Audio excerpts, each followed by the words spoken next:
It's time for Wise Money with Korhorn Financial Group with certified financial planners Kevin Korhorn, Mike Bernard, and Josh Gregory. Welcome to another episode of the Wise Money Show with Korhorn Financial Group, where every week we're helping you take your next wise step in your financial life. Thanks for being here, friends. My name is Mike Bernard. I am your host. I'm also one of the certified financial planners on the show. With me in the KFG studios, my business partners and fellow CFPs, Kevin Korhorn and Josh Gregory. Well, on today's episode, we're discussing the number one financial regret that families had as the coronavirus recession started. We'll tell you not only what that regret was, but also how do you avoid experiencing it in your own life. That's exactly right. I mean, that's the most important part. We don't want to talk about the negative. We want to talk about the positive. Whatever you're facing financially, you can do it. You absolutely can. It's going to take some hard work, some good guidance, but you can get there. You can do it. If we can help in any way, you can find us online, wisemoneyshow.com. You can reach out to us there. You can submit questions right there as well. On Facebook, YouTube, wherever you're at in social media, just search the Wise Money Show and you can follow us there.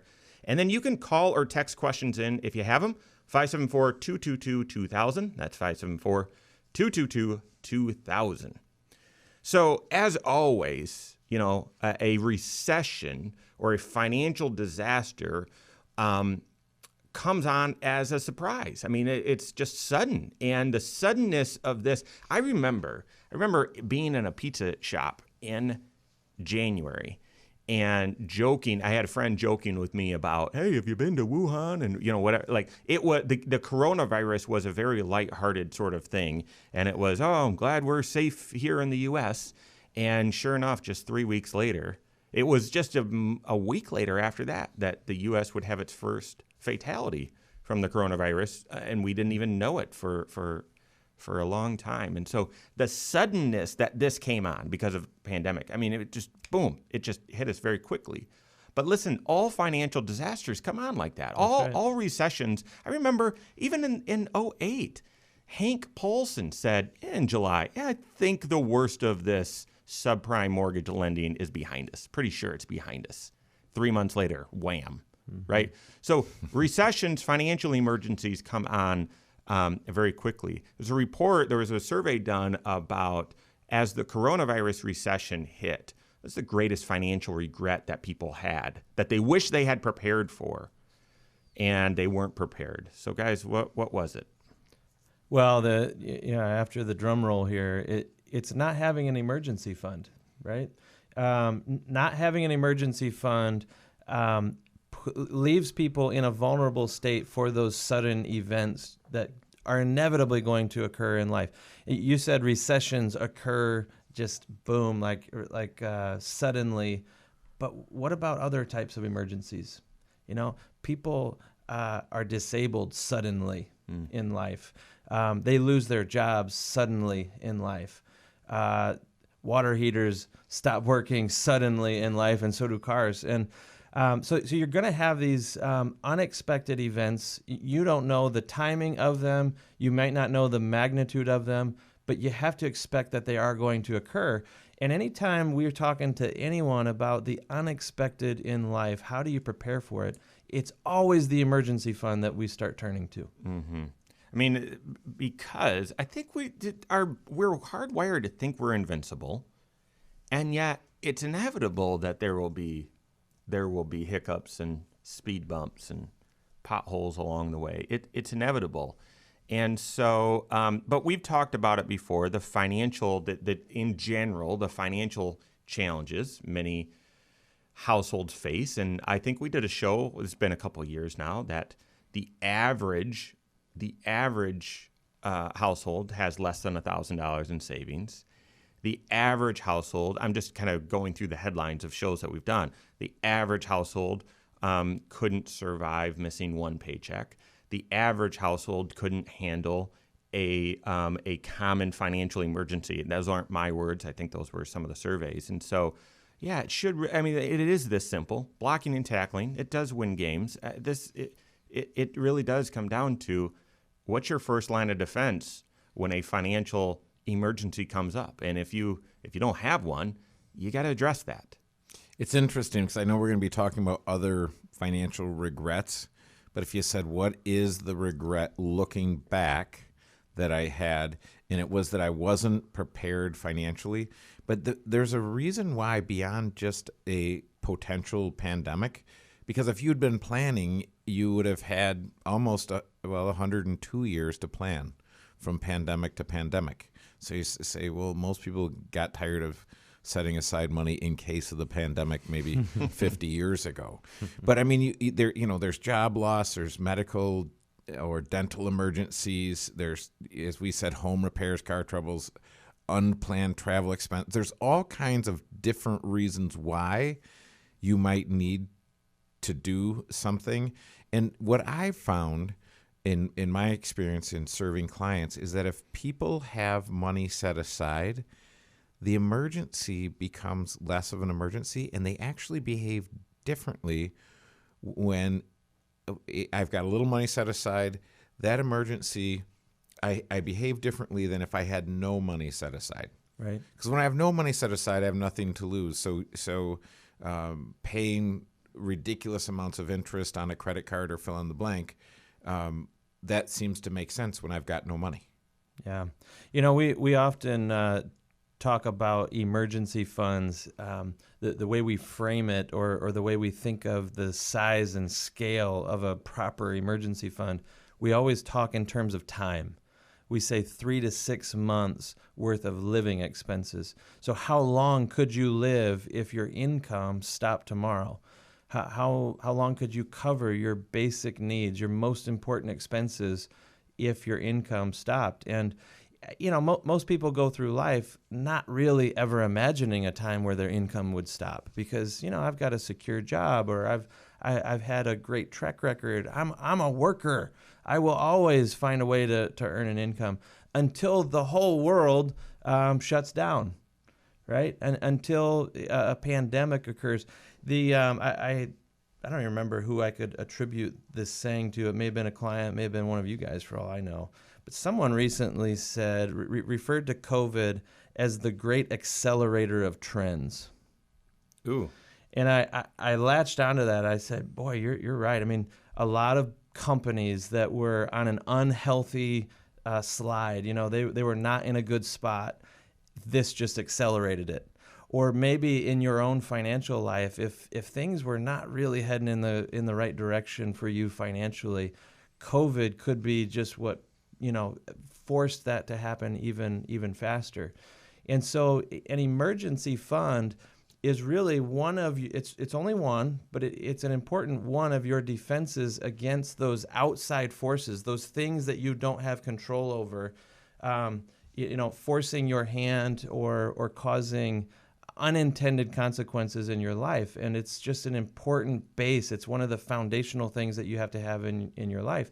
And this article is pointing out that a lot of people are realizing that now. They're regretting not taking that as seriously prior to this pandemic. And so we're gonna pivot to what are your steps to get an emergency fund in place, and we'll talk about some other types of financial regrets. But I just went back while Josh was talking. I was fully listening, fully engaged, as well at multitasking. Looking back on, I remember when I was doing a daily update on the YouTube channel. We do daily financial nuggets, and back in December, I said 6 steps to prepare for the next recession. It has just over 100 views. That's too bad. That's too bad. And the very first one was get a budget in place so you can see if there's a shock to your income, what your needs are. But the second is build that emergency fund. Mm-hmm. And I was looking back at the text of what I was wanting to convey, and it was, if we see an emergency, if you knew a recession was going to come in the next 12 months, what would you do right now? And sure enough, three months later, they said the recession started in February. So, okay, we've got a lot more to hit here coming up on the Wise Money Show with Korhorn Financial Group. Hello, YouTube. Thanks for being here. My name is Mike Bernard. This is the Wise Money Show, where you're at the Wise Money Show channel. If you're not a subscriber, I'd encourage you to do so. Hit that subscribe button, then go back to December and watch that video called Steps to Prepare for the Next Recession. Check it out there. But what you're watching is the 1-hour program, the Wise Money Show, that airs right here on this YouTube channel on podcast, and then a couple local radio stations in northern Indiana. And then also at this channel, what you're going to get is those daily nuggets. Every single business day, we're sharing next wise steps, things that are going on in the financial world, how to apply them to your financial life in a wise way. So be sure to subscribe here. Hit that thumbs up button if you like the content. We appreciate that. So instead of calling you Mike Bernard, I think we'll just call you Nostradamus. Nostradamus. You get that there, YouTube? Look at the size of that thing. Not quite Klinger, but okay. So thanks, Grandpa, for that nose. Appreciate that. Okay. All right. So we gotta hit. What do you do about it? Because it's not. This is not. So YouTube. This is not an information problem. I didn't know what to do. It's a behavior problem. It's an action problem, and there's the gap between knowing what to do and doing doing that thing is wisdom. Applying knowledge, wisdom. Applying knowledge at the right time. That's wisdom. We're going to do a show about wise money. What is wise money? What does that mean? This is sort of the essence of it.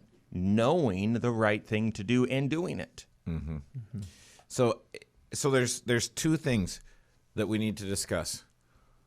How do I deal with?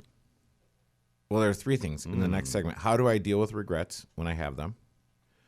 And then the practical, how do I start my emergency fund? And then you said, what are other regrets that we should chart a course that would put us on track to avoid? Yeah, we got 2 segments to cover that. That's good. So are those the 3? That's it. I forgot them already, so you're leading. When you're ready, I'll start the timer. Bring it, dude. Well, that's good.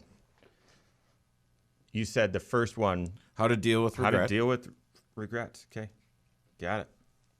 And then how to set, because we're going to tell you what to do with that energy. Mm-hmm. And that you got to use some of that towards starting the emergency fund. How do you do that?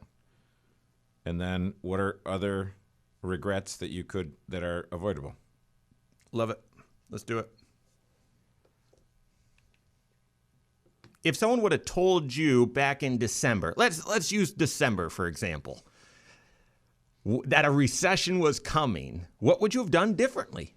What steps would you have taken differently if you knew a financial recession was coming? That's what we're talking about right now. This is the Wise Money Show with Korhorn Financial Group. My name is Mike. Here with me in the KFG studios, Kevin and Josh. Thanks for being here.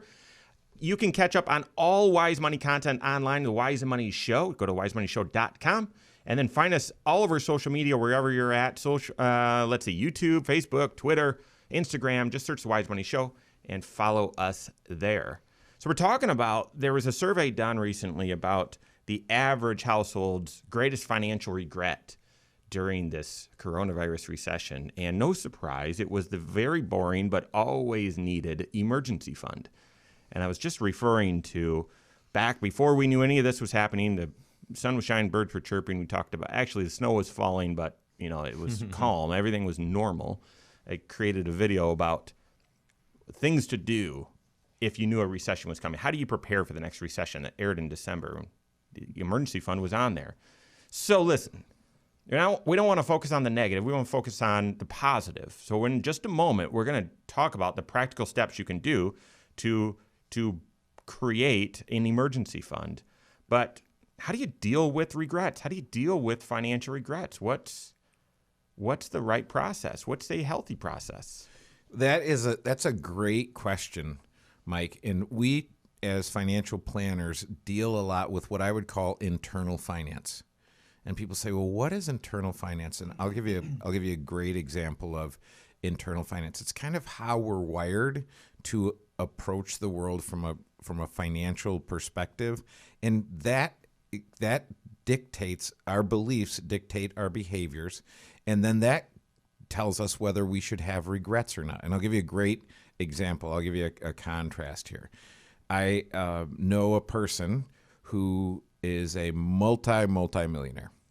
And this person went to a store, and at the store they said, hey, you have to wear a mask. And this person said, okay, well, okay, I understand. And the gal there was very sweet and kind and said, hey, we have masks here. You can have a mask, and I'll add $1. We'll just add $1 to your bill when you check out. So this person went back to their vehicle and got their mask and went in, when they could have bought millions of masks. But instead, they did that. And I think of like Bill Gates flying coach, right? And I'll contrast that with my son Joshua is in Iraq in the Army, and they can't drink the water at where they are. So they drink bottled water, and it's basically they can access that filtered water, bottled water, whatever, for free. But you can also buy it. And he marvels at guys that will be, 10 minutes away from the free water, and they'll spend $8 on bottled water. Huh. And he's like, Dad, I would never do that. And so it's interesting, and sometimes it's interesting to try to evaluate, have some sort of self-awareness. Like, what is it that gives me pleasure as it relates to money? Do I feel rich if I buy bottled water when I know I've got free water right over there? Does that make me feel rich, or would that make me feel poor? Does it make me feel rich to say, shoot, add that $1 to my bill? As a matter of fact, I'll take 10 of them. Or does it make me feel more rich to go out to my car and get the mask that I already had? And so we're dealing with this internal finance, which then caused my behavior of not having a cash reserve caused the biggest regret. And so people say, well, what do I do with these emotions, with this energy? And we always try to encourage people, take that emotion, take that energy, and use it to power your next wise step. Now, the only shot you're going to have at doing this, because change is hard, behavioral change is nearly impossible. So how can I do that? I have to be the humble learner. I have to consider, how do I feel about money?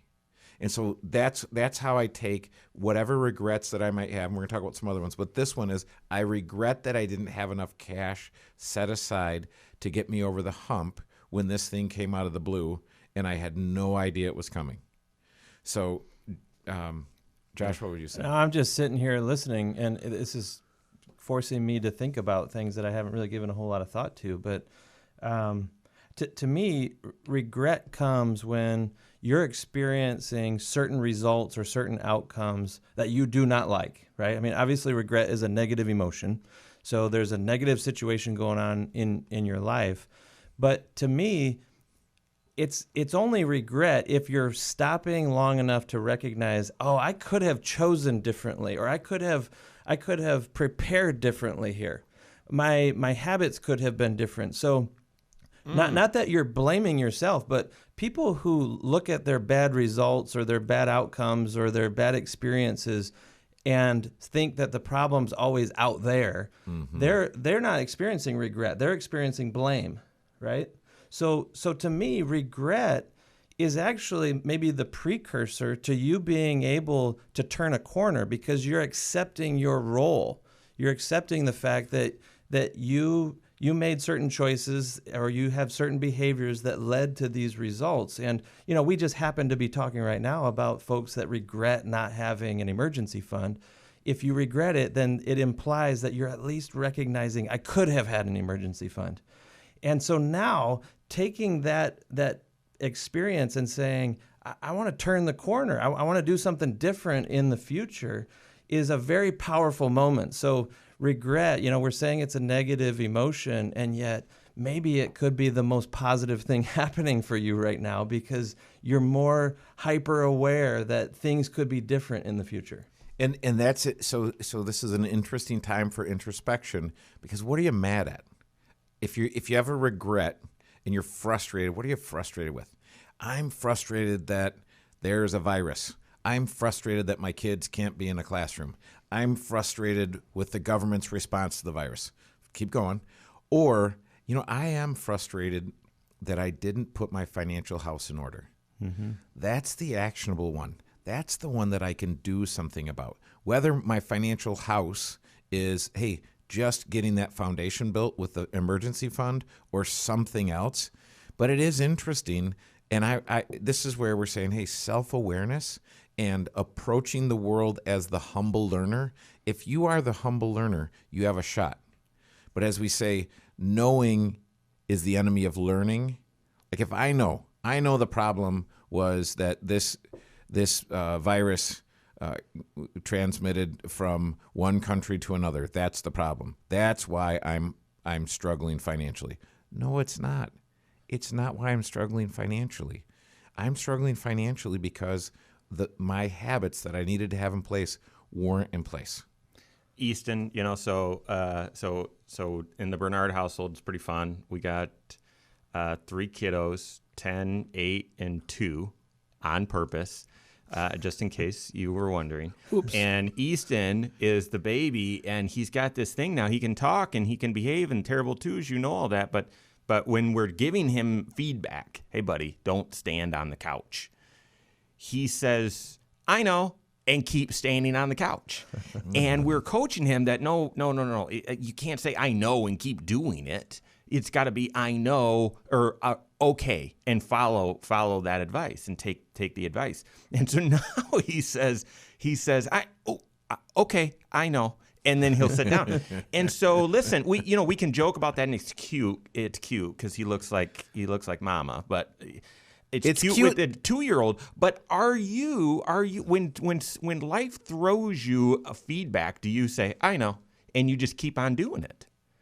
And so we're preaching, but we're going to get into practice. We're going to tell you how the practical steps you can take to avoid this regret and others, that and more. Coming up on the Wise Money Show with Korhorn Financial Group. Guys, that's fist bump around. Josh, I mean, that could have been both of you. That's Leadership Summit. Like, that could have been on stage. I felt like I was having an out-of-body experience watching you guys on a national platform. I mean, it was YouTube, but that was Here. So good. That was so good. Praise the Lord.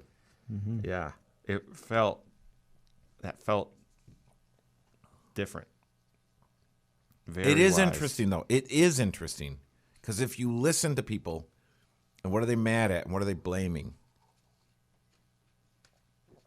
If they're not starting at the right starting point, they're never going to get the right answer. I mean, here's the thing. Is there stuff, are there circumstances that led to whatever? Yeah, of course. And it doesn't matter. Yeah. So, Because you can wallow in your stink all day, blaming the circumstances that led to it. Mm-hmm. That's just not winner chicken dinner, right? It's just, as we say on the farm, you don't learn anything from the second kick of the mule. All right. And I'm sitting there playing the blame game, waiting to get kicked again. Yeah. And it is inevitable that I'll get kicked again, and then I'm going to say, "Ow, that hurt. Where'd that come from?" Mm-hmm. All right. So third segment. So let's talk building emergency fund, and then Yep. maybe a couple other things if we can, and then we'll get into questions. So Because we do have to say the number one regret. I love talking about that one. what do you mean? Not having a plan or not getting started soon enough. Not paying attention in English class and knowing the difference between is and are. Me and I was out that day. Me was out that day. All right. Josh and me were out that day. Catch last week's episode for that. I put that on display. It was fun. Okay. Let's do it.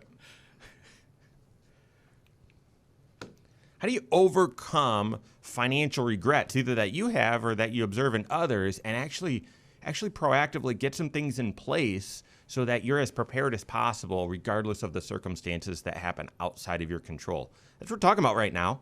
This is the Wise Money Show with Korhorn Financial Group. Thanks for being here. My name is Mike Bernard. Here with me in the KFG studios, Kevin Korhorn and Josh Gregory.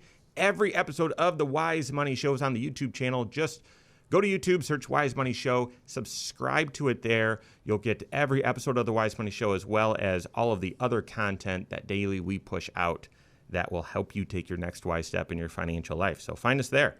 Okay, we've been talking about the number one, as in regards to a survey, number one financial regret that people have felt because of this recession. It's not having an emergency fund. I don't think it's they didn't know. I think it's an action issue, which is what we've been talking about. So how can someone take the right action? So last week we talked about the 4 most expensive words in the English language as it relates to investing. I'm going to Target. I'm going to Costco. The 4 most expensive words are, honey, do you think we could... Okay. Yeah. No. So, no, the 4 most expensive words are, this time it's different. So what's the most powerful word in creating an emergency fund? No. Hate's a strong word, but I do hate playing games with Joshua Gregory because he always has the right answer and it takes all the fun out of it. But yeah, so if you said, okay, I've never done an emergency fund before, and statistically, most folks struggle with creating an emergency fund. What's step number 1? Step number 1 is say it. Say no. No. No. Repeat after me. No. No. No. Hey, Josh, can we go out to dinner tonight? Sure. Sorry. No. Sorry. I'm hungry. Did you know willpower? We're getting deep today. Willpower is actually, it's a diminishing resource. So once you say no once, it's harder to say no again and again and again and again. And so I would agree with Kevin, and I'd give you a little help. I would tell you to make your saving automatic. Every time you need to save money for something, automate it. Automate it, automate it, automate it. So that you can say yes to saving once and have it happen automatically. Now, the problem is if you say, fine, I'm going to set up this geek on Wise Money said, set it up automatically, and then you don't have the budget, you end up still spending the same amount, and so you're basically putting your savings on your credit card. Don't do that. So you've got to build the budget so you know that it exists, and so saying no to some things is critically important. But I would say yes to saving, and I would set it up automatically. Well, you can't have savings unless you have said no along the way, or someone has. You can't have savings unless consumption has been restricted somewhere. Could be your parents that restricted it and they left an inheritance to you, or they gave you some money. But the point is they could have spent it and they didn't, and that's why it accumulated somewhere. And so to me, budgeting is the process of just controlling where you're going to spend money so that you're creating capacity to be able to save. And to me, if I was going to give you a goal to start with, if you could set out a plan for spending the right amount of money, I would challenge you to spend 85% of the money you take home from your paycheck. And what that would do, if you could do all your living, all your spending on 85% of your take-home pay, you're preserving for yourself 15% for something else. And that something else we refer to as goal achievement. And to me, building an emergency fund is a goal. It's one of the foundational goals that everyone really should aspire to and get started on. And so if you're regretting not having an emergency fund, first step is set the goal of having one in the future so that regret isn't part of your future. And you do that by building some margin into your financial life. We use the B word, budget, around here, or a spending plan. Maybe you think of it as a consumption plan. But if you could consume 85%, leave 15% to do something productive. It could be building up a baseline minimal reserve. In my opinion, you should not be running around living life without at least one paycheck on, sitting in reserves. Folks who literally are living paycheck to paycheck, they have a more stressful life. Mm-hmm. They make more mistakes. They have to take more drastic action because there's just no wiggle room in their life. So you've got to create that for yourself. But then one of the other ways that you can create wiggle room is by attacking the debt. I would argue that that's another one of the major regrets, is having too much debt. You have outside bankers or lenders or credit card companies that have way too much say on where your money goes every single month. They have demands on your cash flow because you've obligated yourself to make payments to them. And so if you can eliminate payments, you're building more capacity in your financial life. Getting that debt wiped out is one of the goals that you could achieve with your 15% goal achievement money. But then when the consumer debt is gone, you can turn your attention back to building up that emergency fund. But it all begins with, controlling the spending, getting it down to that level where you are saying, I'm delaying this consumption so that I can build up reserves. I like what you're saying there, especially about the second biggest regret is having too much debt. And I look at this time right now where interest rates have gotten lower and it's pretty easy to take on debt right now. And the housing market's still going gangbusters. So you might say it's justified to pay a higher amount to get the house that I want. I'd be careful. That'd be another thing that you could be doing right now to help prepare for the next recession or to help you avoid regrets in the future. And that is limit how much debt you allow in your life, regardless of how enticing or cheap it might be. One of my favorite Kevin Corhorn metaphors is you've made reference in the past to how we go through life accumulating barnacles on the bottom of the boat, right? And you could apply this metaphor a lot of different ways, but in your cash flow, in your financial life, a lot of those barnacles that need to be scraped off every so often so that the boat just glides through the water efficiently, your financial life operates better, is some of the ongoing monthly obligations that you just sign up for. It represents waste in your life. Maybe you got that gym membership but haven't been to the gym in ages. Well, for starters, go back to the gym. Like get that habit going. But if it just doesn't fit, if it's an expense that you've signed up for that is doing nothing for you, scrape the barnacles off the boat. Find that extra cash flow, that margin, and begin applying that towards your emergency fund. Or what if it's something that you do want to do, but you can't afford it right now? Yeah. No. Yeah. Just say no. This is one of the reasons why we talk about 6 areas of financial planning and using a coach. 6 areas of financial planning doesn't allow you to know that you need an emergency fund but not have one in place, because your overall all 6 areas of your financial life is healthier with an emergency fund. You know where the emergency fund is coming from, and you've got a financial coach that is helping you figure out how to get from where you're at to having that in place, and helping you manage and deal with life's emergencies, financial emergencies as they come up. So as we often say, this is a financial planning problem. Work with your certified financial planner who's doing comprehensive financial planning. All right, we've got a little bit more, as well as questions from fans of the show. That and more coming up here on the Wise Money Show with Corhorn Financial Group. Good stuff. We could spend this fourth segment. The fourth one? Yeah, we could spend this fourth segment talking about other financial regrets. Yes. I don't think we'll look back and wish we'd done anything different. That's terrible. Yeah. Yes, let's do that. All right, so third time's a charm here. New advisor school. Probably at 10:45. Nope, we're starting at 11. See you next week, guys. Nope, 11:10.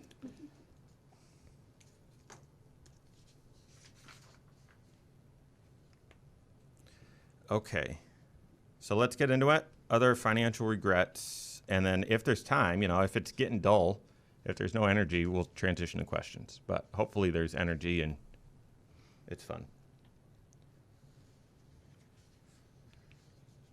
Thanks for being here. This is the Wise Money Show with Korhorn Financial Group. My name's Mike Bernard. Here with me in the KFG studios, Kevin Korhorn and Josh Gregory. Every episode of the Wise Money Show is on podcast wherever you listen. You're going to find it right there. Just search the Wise Money Show with Korhorn Financial Group. You'll find it on iTunes, Google, Spotify, all that sort of stuff. There's also a player right there on the website, media player, so you can go to wisemoneyshow.com and listen to every episode as well. Talking about how a survey came out, and after this recession started, and hey, average American, average household, what's your greatest financial regret? And it's that they didn't have an emergency fund in place. They didn't have some sort of reserves to tap into when the paycheck went down or when they shifted to unemployment, but you couldn't actually receive unemployment checks yet because the system was all clogged of all these people, blah, blah, blah. And so getting an emergency fund in place, we talked about some ways of doing that. What are some other financial regrets that you've heard from others we've dealt with this recession? Well, my all-time favorite regret, and I've heard it most often. Before I say it, I would just want to tell you that if you've made it to 10 years old, you've got a financial regret.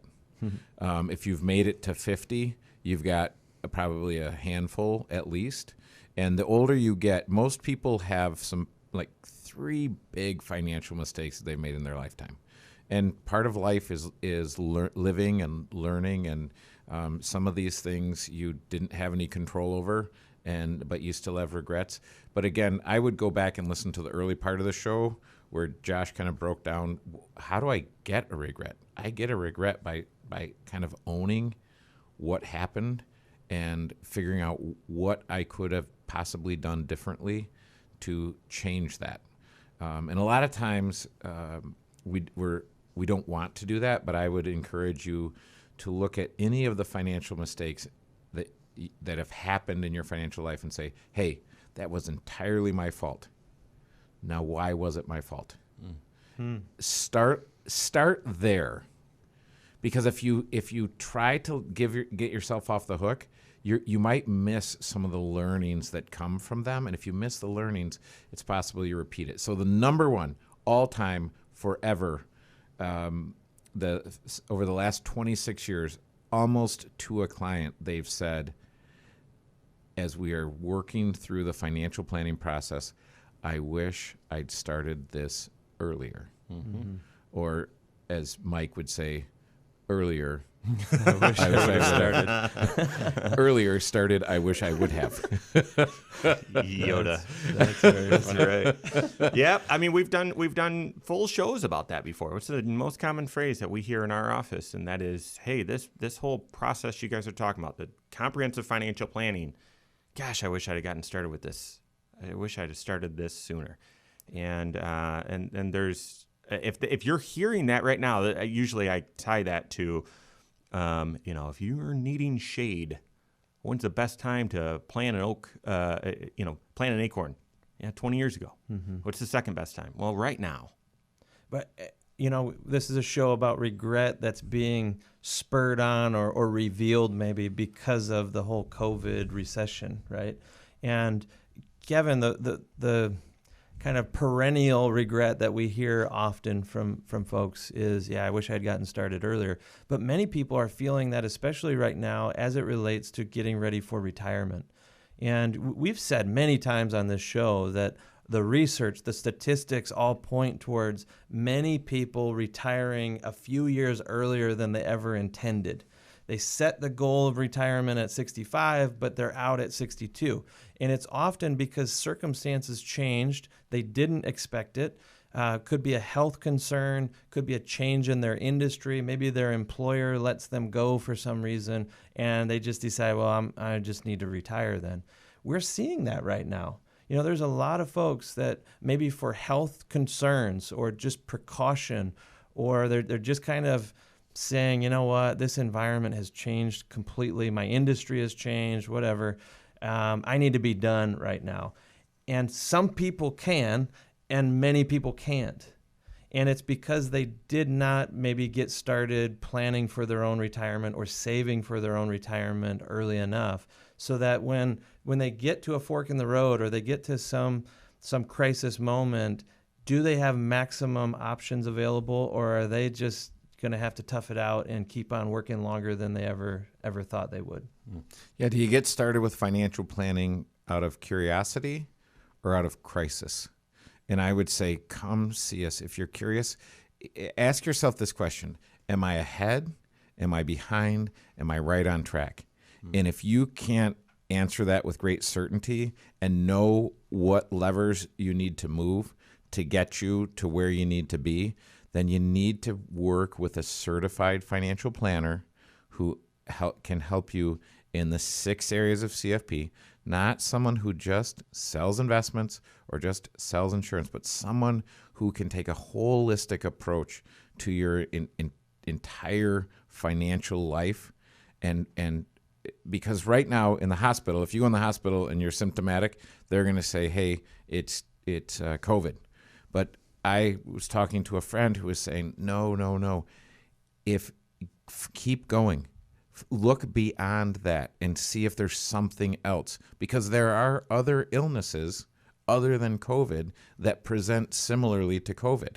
And so that's where, if you're working with a financial advisor who's certified, they're going to look beyond the obvious. Hey, this looks like an investment problem. This might be a tax problem. This might be an insurance. No, it's a financial planning problem. Yeah. I see a lot of regrets, to pivot a little bit. And this is, very much financial, but it's deeper than that. A lot of regrets that come out during recessions. This one could be a little bit different, and that is, I wish my job was more secure. And I'm going to go back to regret versus blame.